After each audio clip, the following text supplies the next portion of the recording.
নমস্কার বন্ধুরা, আশা করি তোমরা সবাই ভীষণ ভালো আছো। আজকে আমি যা নিয়ে ভিডিও করব, মানে যে প্রসঙ্গটা নিয়ে ভিডিও করব, আশা করি তোমরা সেটা অলরেডি বুঝে গেছো। কোনো রকমের কন্ট্রোভার্সির মধ্যে আমি যাচ্ছি না, এবং আমি কারো ব্যক্তিগত জীবনে কোনো রকমের হস্তক্ষেপ করতেও আমি যাচ্ছি না। দেখো, আমি 7ই ডিসেম্বর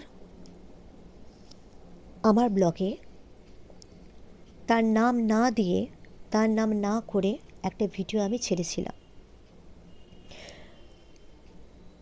এবং মনের মধ্যে তার যখন আমি প্রথম ভিডিও দেখলাম, খুব সত্যি কথা এটাই, তার ভিডিও তোমরা অনেকেই দেখে থাকো, এবং সবচেয়ে বড় কথা হচ্ছে তার ভিডিওটা যখন আমি প্রথম আমার সামনে এলো, চোখে এলো, আমি দেখতাম, ভালো লাগতো। একটা মিষ্টি মেয়ে, সুন্দর মেয়ে, তার রিলস যখন আমার চোখের সামনে এলো, হ্যাঁ বন্ধুরা, আমি বৃষ্টির কথা বলছি, তোমরা ঠিক ধরেছ। তার রিলস যখন আমার চোখের সামনে এলো, আমার খুব ভালো লাগলো, এত মিষ্টি একটা মেয়ে। কিন্তু তারপর যখন দেখলাম মেয়েটা হঠাৎ করে এরমভাবে অসুস্থ হয়ে গেছে, চোখে পট্টি বাঁধা, দীপাবলিতে ওরমভাবে চোখে পট্টি বেঁধে প্রদীপ দিচ্ছে, তারপরে মাথাতে ব্লাড ক্লট হয়ে গেছে, এইগুলো দেখে তারপরে চোখ দিয়ে রক্ত পড়ছে, মানে কি বলবো জানো তো বন্ধুরা, মনটা না খুব ভেঙে গেছিলো আমার। আমার মতো অনেকেই ভিউয়ার্স তোমরা আছো যারা বোধহয় আমার মতোই আহত হয়েছিল ওকে দেখে। কিন্তু পরে আমি যখন দেখলাম যে ওর মতো শরীর খারাপের ভিডিও তো বলে ভিডিও দিয়ে যাচ্ছে, কিন্তু ওর যে হাজব্যান্ড, এখন অনেকে বলে হাজব্যান্ড, অনেকে বলে দেওর, আমি তার ব্যক্তিগত জীবনে ঢুকতে চাইছি না, মানে আলটিমেটলি ও যার সাথে ঘর করছে সে মানুষটি নাকি ভীষণ ভালো। আমি সেটাই দেখছিলাম যে সারাক্ষণ সেই মানুষটি তার জন্য খাবার রান্না করছে, তাকে সেবা করছে, তাকে তেল মালিশ করে দিচ্ছে, তাকে নিয়ে সবসময় সময় কাটাচ্ছে, সবই করছে। কিন্তু একটা আমার খটকা লাগলো, বাড়িতে একটা এত বড় অসুস্থ পেশেন্ট, তার না কোনো ডাক্তার, না কোনো চেক আপ, না কোনো মেডিসিন, তখন আমার না একটা খটকা লাগলো। আর যার হচ্ছে এরকম একটা ভয়াবহ রোগ, সে মানে বাপের বাড়ি গেছে, মানে ট্রেনে করে শিলিগুড়ি থেকে দুর্গাপুরে বাস জার্নি করে, তার মাথায় নাকি ব্যথা হচ্ছে, মাথার সামনেটা ফুলে গেছে, বাড়িতে গিয়ে সে মিষ্টি ভালোবাসে বলে তাকে রসগোল্লা খাওয়ানো হচ্ছে। তো সে মিষ্টি ভালোবাসছে, সে মিষ্টি খাচ্ছে, তারপরে মাটন রান্না হচ্ছে, এটা খাচ্ছে ওটা খাচ্ছে।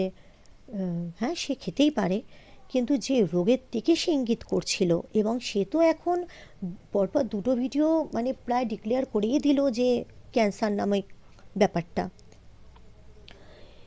যার এই ব্যাপারটা হয়, এবার তোমরা অনেকে বলবে যে এত বড় জ্ঞান দিচ্ছ কেন, তোমার তো ক্যান্সার হয়েছে কি? আমার এখনও হয়নি, কিন্তু আমার দিদির যে এরকমভাবে চলে গেল ক্যান্সারে কষ্ট পেতে পেতে, আমি আগেও তোমাদেরকে সেটা শেয়ার করেছি বন্ধুরা, যে কলকাতার অ্যাপোলো হসপিটালে ডক্টর সায়ন পালের আন্ডারে আমার দিদি ছিলেন, এবং আমার দিদির প্রথমে ওই ব্রেন ক্লট যখন হয়, ফার্স্ট ওর সেরিব্রাল হয় এবং বাঁ দিকটা পুরো পড়ে যায়, সেই জন্য ওকে আমরা কেউই, যেহেতু ও সেরিব্রাল হয়ে যাওয়ার পরে বাঁ দিকটা পড়ে গেছিলো, সেজন্য ওকে আমরা ব্যাঙ্গালোর বলো, চেন্নাই বলো, কোনো ভালো জায়গায় নিয়ে যেতেও পারিনি, ওর বাঁ দিকটা পুরো বসে গেছিলো। তো আস্তে আস্তে যখন আমি এই ভিডিওগুলো দেখা শুরু করলাম যে বৃষ্টির নাকি ডান দিক নড়ছে না, আমি কি মানে আমার কেমন হতো জানো তো, মানে আমি তো খুব কাছ থেকে দিদিকে দেখেছি, দিদির সেবা করতাম, দিদির কাছে থাকতাম, দিদির ওই কষ্টটা আমি তো পুরো ফিল না করলেও নিজের চোখে দেখেছি। একটা মানুষের যখন অঙ্গ পড়ে যায় বা অঙ্গ নড়ে না, এবং যে মানুষের সেরিব্রাল হয় বা ব্রেনে ব্লাড ক্লট হয়, আর যে মানুষটা ক্যান্সারের মধ্যে দিয়ে যায় তার এবং তার পরিবারের উপর দিয়ে যে কি ঝড় যায়। প্রথম কথা তো রান্নাবান্না ছেড়েই দাও, খাওয়া বন্ধ হয়ে যায় সেই বাড়িতে, হাহা হিহি সব বন্ধ হয়ে যায়। একটা রোগের ছায়া, পুরো নেগেটিভিটি ছেয়ে যায় সেখানে। আর সেই বোঝে তার জীবনে কি অভিশাপ নেমে এলো। আর একটা কথা হচ্ছে যে এই যে ডান দিকটা বৃষ্টি নড়ছে না, ডান দিকটা প্রায় পড়ে গেল, আর কিছু মানে তার কিছুদিন পরে দেখছি ডান দিকটা ভালো মতো নড়ছে। ভালো থাকুক মেয়েটা, এটাই হচ্ছে কথা। এবার যার ডান দিক নড়ছে না অবশ্যই যাচ্ছে, তার সঙ্গে সঙ্গে ঠিকও হয়ে যাচ্ছে। এবার আসি চোখের কথায়। চোখ দিয়ে রক্ত পড়াটা আমিও সত্যি মনে করেছিলাম, আমি বাবাইকেও সেই ভিডিওটা দেখিয়েছিলাম। ও বাচ্চা ছেলে, ওরও মনটা কেমন হয়ে গিয়েছিল। আমি আমার হাজব্যান্ডকেও দেখিয়েছিলাম যে আহারে মেয়েটার চোখটা দিয়ে রক্ত পড়ছে এরকম। পরে আমি ওর শর্টগুলো, রিলসগুলো যখন আমি ফলো করলাম, তখন দেখলাম ওর একবার এই চোখে পট্টি আর একবার ওই চোখে পট্টি। মানে পট্টিটা যে ওরা লাগাচ্ছে সেটাও কিন্তু ওরা মাথায় রাখছে না অ্যাকচুয়ালি কোন চোখে পট্টিটা, ডান চোখে না বা চোখে, বা চোখে না ডান চোখে। ঠিক আছে, এবার এখন নাকি আমি জানি না কারা কারা ওকে কমেন্ট করেছে যে ওর ঠোঁট নাকি কালো হয়ে যাচ্ছে। আরে যে মানুষ নাকি রং দিয়ে ব্লাড করতে পারে, সে মানুষ রং দিয়ে ঠোঁট কালো করতে পারে না? আজকে আমি এই যে লিপস্টিক মেখেছি, এটা আমি যদি নীল রঙের বা কালো রঙের করে আসি তাহলে আমার কালো ঠোঁট হয়ে যাবে না? বা একটু হালকা কাজলই যদি লিপটি দিই, এখানে হালকা চোখের তলায় কালি মেখে দিলাম, ঘরে আলো বন্ধ করে দিলাম, মাথা ন্যাড়া করে দিলাম, আমিও তো রুগীই হয়ে যাব, তাই না? এবার কথা হচ্ছে ব্রেন ক্লট হওয়ার পরে আমার দিদি সিএমআরআইয়ে কিন্তু প্রথমে ওটা যখন ওই মাথার পুরো হচ্ছে খুলিটা কেটে ওটা বের করা হলো, তার 1.5 মাসের মধ্যে, যখন ওটা বায়োপসি তো তখন করা হয়নি, 1.5 মাসের মধ্যে দেখা গেল যে প্রচণ্ড মাথায় আবার যন্ত্রণা। তারপর আবার সিটি স্ক্যান করে ধরা পড়লো, যে প্রথমবার ধরা পড়েনি, যে ওটাতে 6 ইঞ্চি বড় একটা টিউমার। ওটা আবার চেঁচে আবার মাথার খুলি কেটে চেঁচে ওটাকে বের করা হলো, এবং তখন সেটাকে দেখা গেল যে ক্যান্সার ধরা পড়লো। কীভাবে ভেঙে পড়েছিল আমার দিদিটা। এবার ব্রেনে যে ব্লাড ক্লট হয়েছে সেটা নাকি এখন আমি ভিডিওগুলো দেখছি আর বুঝছি ওর নাকি 1 বছর বোধহয় হয়ে গেছে ব্রেন ক্লট। হয় না। আমার পাশের বাড়ির যে প্রতিবেশী, তার মায়ের ওই একই মাথায় ব্রেন ক্লট হয়ে সেরিব্রাল, ডাক্তারের কাছে গেছিল, কিন্তু সঙ্গে সঙ্গে ডাক্তারের কাছে গেছে এবং তেনারও চিকিৎসা হয়েছে, এখন উনি সুস্থ আছেন। নইলে ওনারও হচ্ছে ওই সেরিব্রাল হয়ে একটা অঙ্গ পড়ে যেত বা অন্য কিছু হয়ে যেত, কিন্তু এ থেকে 1 বছর ধরে ওটাই হয়ে আছে, ওটা মাথায় পুষে রেখে দিয়েছে নাকি। আর একটা কথা, মানে কি করছে সেটা তার ব্যাপার। এবার আর একটা কথায় আমি আসি। আমার দিদির যখন ক্যান্সারটা ধরা পড়লো না, সিএমআরআইয়ে তো অপারেশনটা হলো, প্রথমে কলকাতার টাটাতে জামাইবাবু গিয়েছিল। টাটাতে আমার নিজের দাদা আছে, সুজয় গুপ্ত, আমার বড় মামার ছেলে। তারপরেও টাটাতে কেমন বলো তো, কলকাতার টাটা ওরা অদ্ভুত, এক একটা জায়গার ক্যান্সারের জন্য এক একটা ডিপার্টমেন্ট।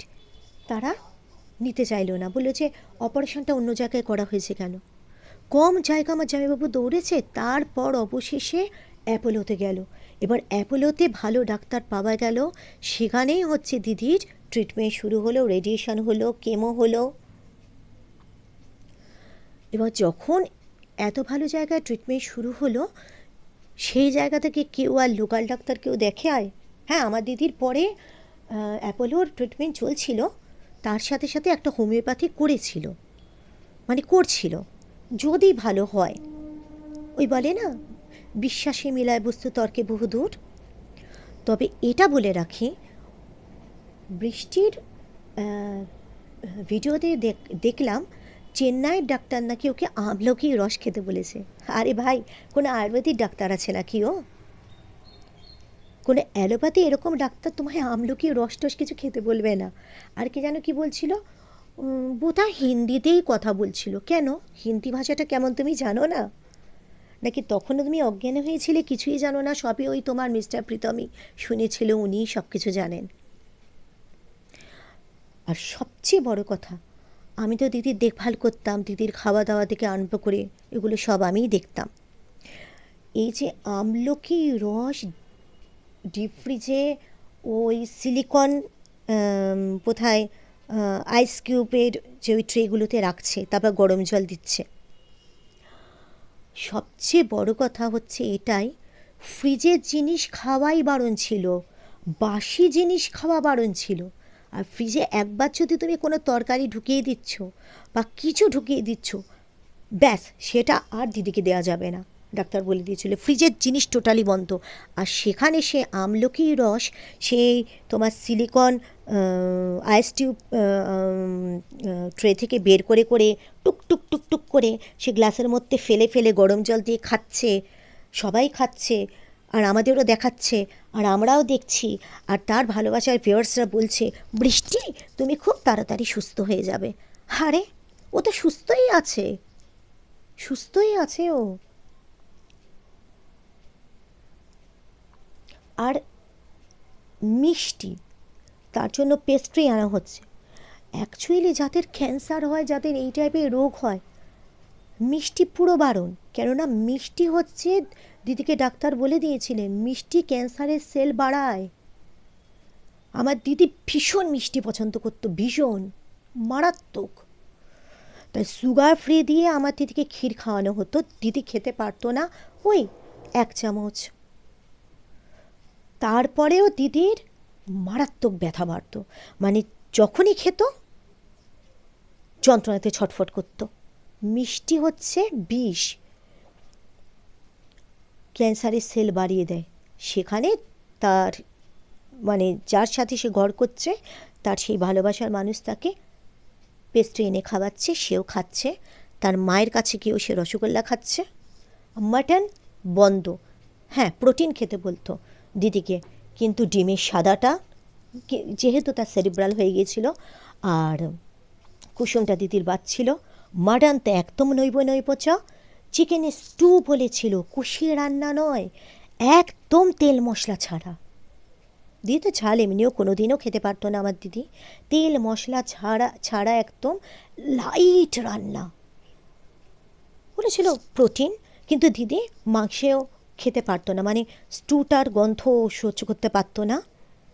এই জন্য ওকে ওই ট্যাংরা মাছের ঝোল করে দেওয়া হতো, ওটা দিয়েও খেত। মানে যতটুকু, পরের থেকে তো আর খাওয়াটাই বন্ধ হয়ে গেল ওর, এইভাবে থাকতো। ফলের রস, মুসুম্বি রস, এগুলো দেওয়া হতো ওকে। রক্ত যেহেতু ওর কেমো দিতে দিতে, ওর কেমো দিতে দিতে হিমোগ্লোবিন তো পড়ে, বিটের রস এগুলোকে দেওয়া হতো। এবার আমার কথা হচ্ছে এটাই যে, আর যা যন্ত্রণা, ও এপাশ থেকে ওপাশ ফিরতে পারতো না। এখন কথা হচ্ছে যে, আর হচ্ছে চেক আপে তো থাকতেই হতো। এমনিতেও আমার দিদির 1.5 মাস পর হসপিটালে হতো, 1.5 মাস পর ওকে ভর্তি করতে হতো। মাঝখানে একবারও সুস্থ ছিল মাঝখানটায়, তখন মাথারটা পুরোপুরি ওই অপারেশন করার পর কেমো দিয়ে রেডিয়েশান দিয়ে আমার দিদির 50টা রেডিয়েশান হয়েছে। ডাক্তার বলেছিলেন যে এই মেয়ে এত লড়ছে, 50টা রেডিয়েশান কেউ সহ্য করতে পারে না, নিতে পারে না। প্রথমবার কেমো ওকে 1 সপ্তাহ মতো দেওয়া হয়েছিল, কিন্তু ওর এত হিমোগ্লোবিন পড়ে গিয়েছিল ও কেমো নিতে পারেনি। ফার্স্ট যেদিন থেকে ওর কেমো স্টার্ট হবে, ও ভোর 5টার সময় ফোন করে হাওয়া করে কাঁদছে, ভুল আমার কেমো স্টার্ট হবে। ওর এরকম লম্বা চুল ছিল, তোমাদের দেখিয়েছি না, এরকম লম্বা চুল, কোমর অবধি ওর লম্বা চুল ছিল। আমি তো চুল কেটেছি, আমার মা আমায় আর দিদিকে চুল কখনো কাটতে দিত না, মানে কোমরের নিচে চুল ছিল দিদির, সেই চুল ওর ঝরে ঝরে ঝরে ঝরে যায়, তাও বৃষ্টি যেভাবে এরকম হাতে নিয়ে এরকমভাবে দেখাচ্ছে সেরকম না, সেইভাবে চুল উঠতো না, কেমো দিয়ে এমনি চুল পড়ে যায়, তাই ওকে ও হচ্ছে চুলটা ঝরতো, এজন্য ওকে চুল এমনি কেটে দেওয়া হয়েছিল ছোট করে, তারপর কেমো দিয়ে দিয়ে দিয়ে আস্তে আস্তে করে চুল তো উঠেই যায়। সবাই যে বলো না যে চুল এরমভাবে দেখালো কী করে, আমার তো এখন মনে হচ্ছে রেজার দিয়ে আগে চেঁচে রেখে দিয়েছিল একটু একটু করে, মানে আমরা তো কী করি, আমরা তো যখন ব্লগগুলো দিই তখন তো আমরা লাইভ দেখাই না, যে রেজার দিয়ে পুরো ন্যাড়া করে দিতে পারে তার ভালোবাসার মানুষটাকে, এই রেজার দিয়ে চেঁচে নিল একটু একটু জায়গা, নে এবার ক্যামেরার সামনে বস, দেখো বন্ধুরা আমার চুল উঠছে না, কোচা এরকমভাবে চুল কাটার মতো চুল উঠবে এরকমভাবে, আর দেখে আমারই কষ্ট লেগেছিল তখন, আমি খালি ভাবতাম যে আরে এই মেয়েটার এরকম, পরে আস্তে আস্তে খালি আমি ভাবতাম পরে যে আরে এত সুন্দর মেয়েটার এরকম একটা হয়ে গেল, সবই দেখছি, কিন্তু কই ওর যার সাথে ও ঘর করে সে তো না কোনো ডাক্তারের কাছে ওকে নিয়ে যায়, না কোনো ডাক্তারের কথা আলোচনা করে, না কোনো ওষুধ খাওয়ায়, ও সারাক্ষণ দেখি রান্নাই করে যাচ্ছে, ঘর ঝাড় দিচ্ছে, মুছছে, বাসন মাজছে, জামা কাপড় কাচ্ছে, চাকরগিরি করে যাচ্ছে, ঝিগড়ি করে যাচ্ছে, মানে যাকে নিয়ে ঘর করছে তার তো কোনো আলাদা করে কিছু সেবা করছে না, না কোনো ফল খেতে দেখছি, কিছুই তো দেখছি না। এটাও বলেছিলাম আমি আমার হাজব্যান্ডকে, হ্যাঁ গো চোখ দিয়ে ব্লাড বেরোয়, আমার দিদির তো অবশ্য অপারেশন তো সেদিনই হয়ে গেছিল, মাথা তো সেদিনে খুলিটা কেটে ওই ব্লাড কটটা বের করা হয়েছিল, আমিও বলেছিলাম আহারে রদ দিয়ে মেরেছে, তা তো জেল হওয়া উচিত গো, মানে এইভাবে একটা কথাই আমার বলার আছে যে এই যে রোগ রোগ রোগ রোগ রোগ রোগ রোগ রোগ আমাদের উল্টো রোগ হলে না আমরা বলি আমরা ভালো হয়ে যাব, আমি সবসময় দিদিকে বলতাম দিদি সবসময় পজিটিভ থাকবি, সবসময় বলবি আমি ভালো হব আমি ভালো হব, প্রথম দিক কে বলতো পরপর পরপর বলতো, পরে যখন ওর ওই মেডুলাটাও হলো তখনও বলতো ভালো হয়ে যাবো, লাস্ট যখন ওর ওই টেলবোনটায় হলো না, স্পাইনে টেলবোনটায় ডান দিকটা ওর পুরো বসে গেল, তখনও হাল ছেড়ে দিল, বললো আমি আর লড়াই করতে পারছি না, সব সময় মানে এমনি রোগ রোগ ভোগ আমাদের হলে একটা নেগেটিভিটি ছেয়ে যায়, সেখানে সারাক্ষণ রোগ রোগ রোগ রোগ, বাড়িতে একটা ছোট্ট বাচ্চা আছে ওর, জানো তো তাতে কি হয়, ভগবান এরপর কী বলবে বলো তো, ভাই তুই এত পছন্দ করছিস জিনিসটা, এবার আমি তোকে এইটাই দিয়ে দিই উপহার হিসেবে, পুরস্কার দিয়ে দিই। আমার দিদি যখন অ্যাপোলোতে যেত না চিকিৎসা করতে, ওকে তো অ্যাম্বুলেন্স করে নিয়ে যাওয়া হতো, ও তো বেচারা ওদের গাড়ি থাকা সত্ত্বেও তো গাড়ি করে যেতে পারতো না, যেহেতু ওর বাতিকটা পড়ে গেছিল, ও বলেছিল যে ভুল এই আমার তো হয়েছে কিন্তু এই ছোটো ছোটো বাচ্চাগুলোরও ক্যান্সার রে, বল ওরা কি পাপ করেছে, ওরা কার কি ক্ষতি করেছে রে, কত বাচ্চাদের ক্যান্সার, কত মায়ের বুক খালি হয়ে যাচ্ছে, আমার থেকেও কত, মানে আমার দিয়ে তো 50 বছরে চলে গেল, তো সেটাই বলতো যে কত অল্প বয়স রে, তাদেরও ক্যান্সার, আর বয়স্কদের তো আছেই, কত কষ্ট পায় সবাই, তার মধ্যে অনেকেও ভালো হয়ে যায়, কিন্তু আবার যে ক্যান্সারগুলো হচ্ছে আবার সেগুলো ফিরে আবার আসে, হ্যাঁ, তো সত্যি কথা বলতে এমন একটা জিনিস, কত বাচ্চাও কষ্ট পায়, এই নিয়ে যদি পয়সা তো প্রচুর কামাচ্ছ, কিন্তু এরপরেও যদি আবারও এটা নিয়ে ছেলে খেলা করতে চাচ্ছ না, তো কী আর বলবো, আর এই যে বৃষ্টির যারা ভালোবাসায় ভিউয়ার্সরা আছো, আমাকে হয়তো 5টা গালাগাল তোমরা দেবে, দিলে দাও, কিন্তু মাথায় যদি বুদ্ধি থাকে তাহলে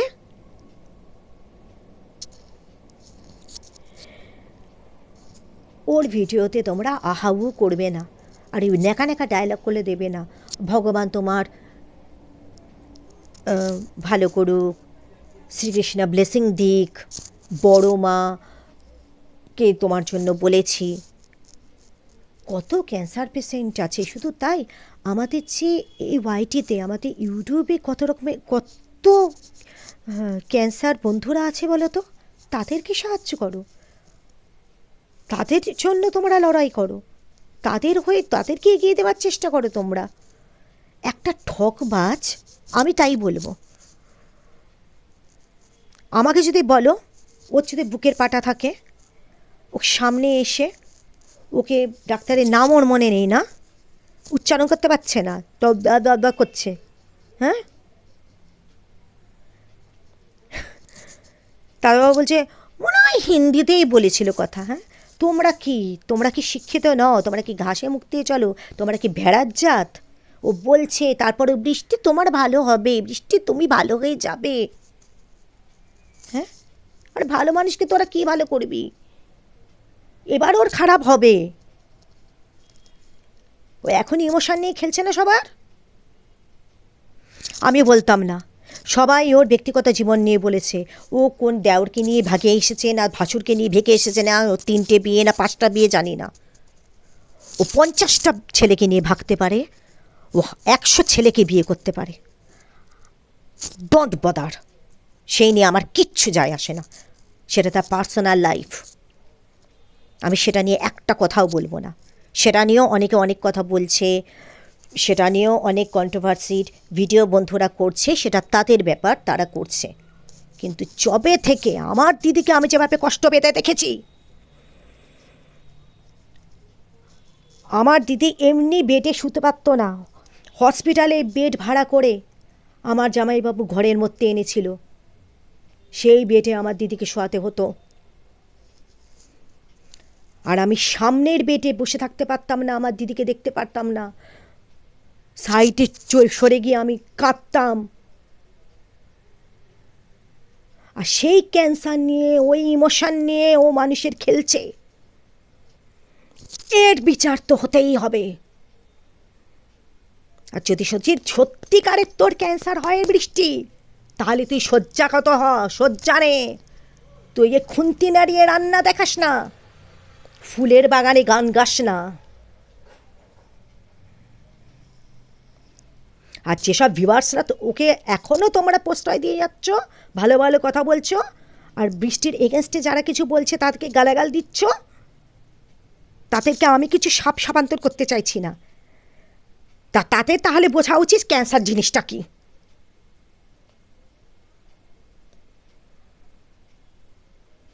এত নাটক হয় না যাদের বাড়ি ক্যান্সার হয়।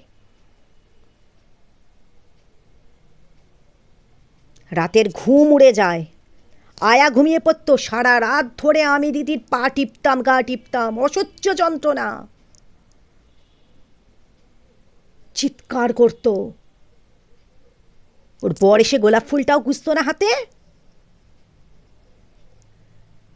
ওর বর কি করতো জানো তো? এই এখন পুজো করতো না ভিডিওর সামনে, ওর বর মানে আমার জামাইবাবু ঠাকুর মানতো না, দিদির জন্য, দিদি বজরংবলী মানতো বলে প্রত্যেক মঙ্গলবার ঘরের ঠাকুরকে বজরংবলীকে প্রত্যেক মঙ্গলবার দিত, মন্দিরে বজরংবলীকে দিত, সেই তিলক দিদির মাথায় লাগাতো, সারা ঘরে কর্পূরের ধুনো দিত, দিদির কপালে ঠেকাতো। এখন আমি তো সিঁদুর পরি না, আমার বারণ, আমি তো লিপস্টিক পরি না, বারণ, এত বারণ তো জানি তো, তোর যেন বারণই হয়। আবারও বলছি, আমি মানুষের জ্বর হলে, আমার ডেঙ্গু হয়েছিল, আমি উঠতে পারছিলাম না, প্লেটলেট পড়ে গিয়েছিল, সেখানে ক্যান্সারের মতো জিনিস। আমার এখনও ক্যান্সার হয়নি, ভবিষ্যতে হবে কিনা আমি জানি না, কিন্তু আমি দিদিকে সামনে থেকে দেখেছি, সেবা করেছি, দিদির খাওয়া দাওয়া দেখেছি, আমার হাতে ছিল দিদি। আয়া থাকাকালীনও আমি আমার সংসার ছেড়ে দিদির কাছে থাকতাম। ফ্রিজের জিনিস বারণ, মাটন বারণ, কষিয়ে রসিয়ে রান্না বারণ, মিষ্টি বারণ।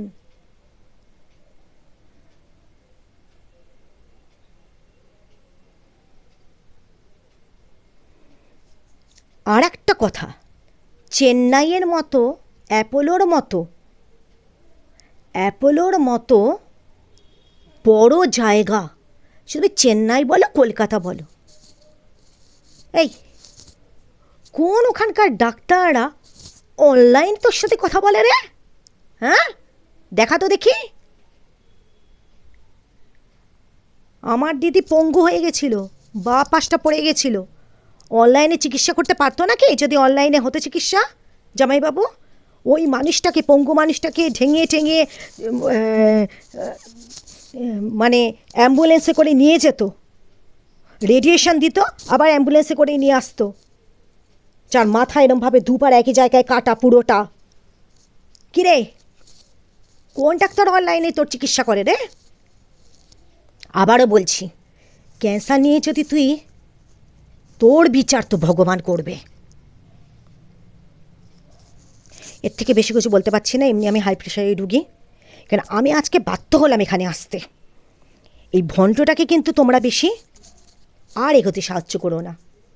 জোর চুরি করে বাটপাড়ি করে সিলভার বটমটা পেয়েছে,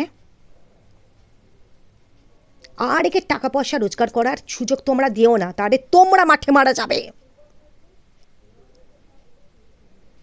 যারা সত্যিকারে আমাদের ওয়াইটিতে ক্যান্সার বন্ধুরা আছে তাদেরকে সাহায্য করো, তারা কোনো ভিউয়ার্স পাচ্ছে না। এই হাত জোর করছি, আমার ভিউয়ার্সের দরকার নেই, আমার ডাল ভাতটা নুন ভাতটা জুটছে, আমি চিটিংবাজি করে খেতে চাই না। কিন্তু আমার যে বন্ধুরা আছে সত্যিকারে ক্যান্সার পেশেন্ট, তাদেরকে সাহায্য করো যদি তোমাদের মধ্যে মনুষ্যত্ব থাকে, মানুষের রক্ত থাকে।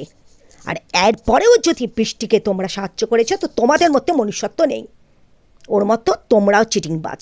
তোমরা সব কিছু জেনে শুনে চোখ বন্ধ করে আছো। তো থাকো, যেদিন ক্যান্সারের মুখোমুখি তোমরা হবে সেদিন বুঝতে পারবে বৃষ্টি ঠিক না বৃষ্টি ভুল ছিল।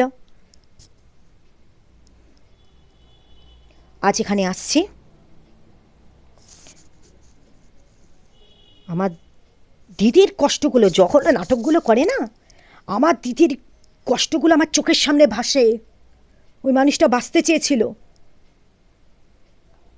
আর এ নাটক করে লেখা, আমি যখন থাকবো না, মরে যাব, আমার ভিডিওগুলো থেকে যাবে। আর বড় বড় জ্ঞান, ভগবান বিচার করে, ভগবান ইয়ে করে, সব মানুষের কি কর্ম থাকে, কত বড় জ্ঞান না, মানুষের কাজগুলোই থেকে যায়। এই করে, এই পিঠে ছুরি মেরেছে, ওই পিঠে ছুরি মেরেছে, কাই কাকে কী করেছে জানার আমার দরকার নেই। মানুষের ইমোশন নিয়ে খেলিস না। ওপরে ভগবান আছে, দেখবেছে এত ভালোবাসছিস তো তুই ক্যান্সারটা, ভাই তো কিন্তু ওকে সব ভগবান আলোচনা করবে, ওরা মিটিংয়ে বসবে, বলবে দেখ একটা কাজ কর, এত ভালোবাসছিস জিনিসটা, এবার ওকে এটাই বর হিসেবে দিয়ে দে।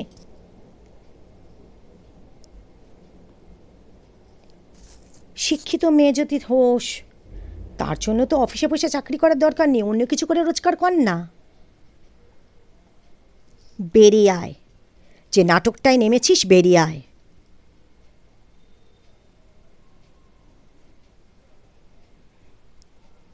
আমি বলতাম না কিছু, আজ অনেক বড় ভিডিওটা হয়ে গেল। ও যখনই নাটক মারে, চেন্নাই মনে হয় তাহলে আরও অসহ্য লেগেছে আমার ব্যাপারটায়, মনে হয় হিন্দিতেই কথা বলছিল, মনে হচ্ছে ঠাস করে ভেতরে ঢুকে চটটা মারি। ওর বর নাকি ওকে রদ দিয়ে পিটিয়েছিল, আমারই মনে হচ্ছিল মাথা ভেঙে দিও ওর আমি। যাই হোক, একটা কথাই বলবো, কর্ম কারুর পেছন ছাড়ে না, পাপ বাপকেও ছাড়ে না, সবার বিচার হবে।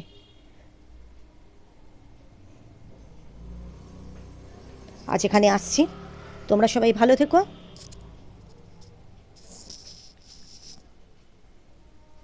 আর পারলে আবারও বলছি, আমার ক্যান্সার যে বন্ধুরা আছে ওয়াইটিতে, তাদের কাছে হাত বাড়িয়ে দাও সাহায্যের জন্য। নমস্কার, অনেক অনেক ভালোবাসা নিও, লাভ ইউ, টাটা।